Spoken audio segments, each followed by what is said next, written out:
Welcome everyone. Welcome everyone. Welcome everyone to another Ref Brandon and the Todd family YouTube video. Wherever you are, whatever you may be doing, thank you so much for making Ref Brandon and the Todd family a part of your day. We always greatly appreciate it. NASCAR wise, the bottom four right now are Alex Bowman, William Byron, Michael McDowell, and Tyler Reddick.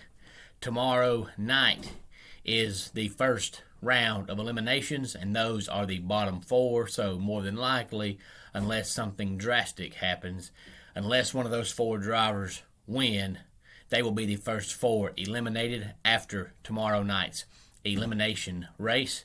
It'll be race number 3 in the 10 races for the championship.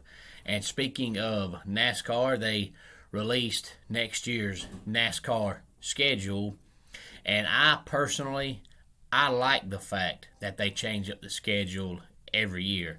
I've been a NASCAR fan for 25 years, but my biggest complaint for 23 or 24 years was the fact that the schedule never changed. It was the same races, the same time, the same weekend every year. And especially when the chase started, because if you follow NASCAR, you know that the last race of the season was Homestead. And of course, every team and every driver, they have their good tracks, they have their bad tracks. So when it come time for the chase and it got down to the last race, whichever the final four drivers were, there was always going to be one or two drivers that had the advantage at that racetrack because they were better at that racetrack. So you knew going into it every year at Homestead which driver was the favorite to win the championship, unless he was involved in a wreck or unless his car blew up, because he knew exactly how to set up his race car for that racetrack.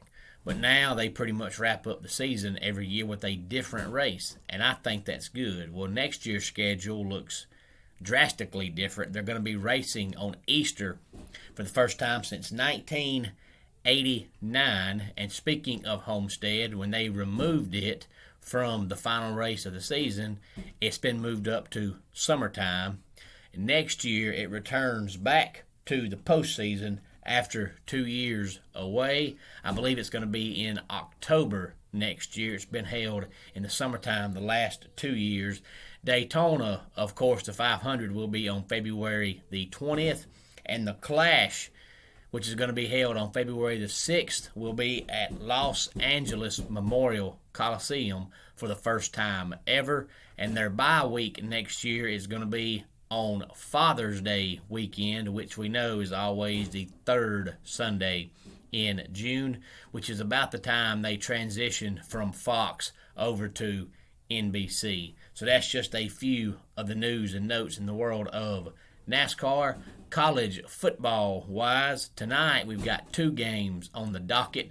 We've got the Golden Knights of Central Florida taking on the Louisville Cardinals. Should be a high scoring contest. And we also have the so far undefeated Maryland Terrapins, which, in case you do not know, their quarterback is the younger brother of former Alabama quarterback and current Dolphin quarterback Tua Tagovailoa. I believe the Maryland quarterback's name is Tailua Tagovailoa. They are taking on the Illinois Fighting Illini, and that game is at 9 o'clock. And then, of course, NFL-wise, we had another great game last night in the NFL with the Washington football team defeating the New York Giants by 1 point by the score of 30-29.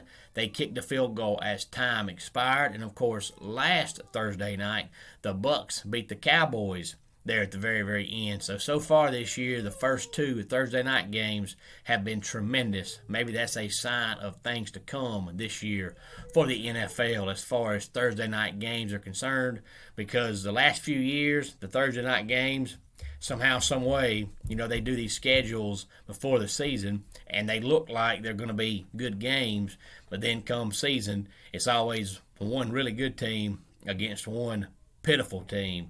But hopefully, since last week's Bucs and Cowboys game was close, and last night's Washington football team and New York Giants game was close. Maybe this year all the Thursday night games will be good. We'll have to wait and see and find out. Let's go ahead and get our dad joke of the day in here.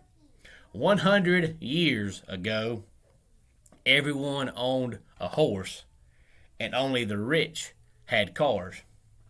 Now everyone has cars and only the rich have horses. The stables have turned. And that wraps it up for today's Ref Brandon and the Todd Family YouTube video. Until next time, it's Ref Brandon saying, just like in pro wrestling, life can be over by the count of 3. Tell your friends and family how much you love them. Bye.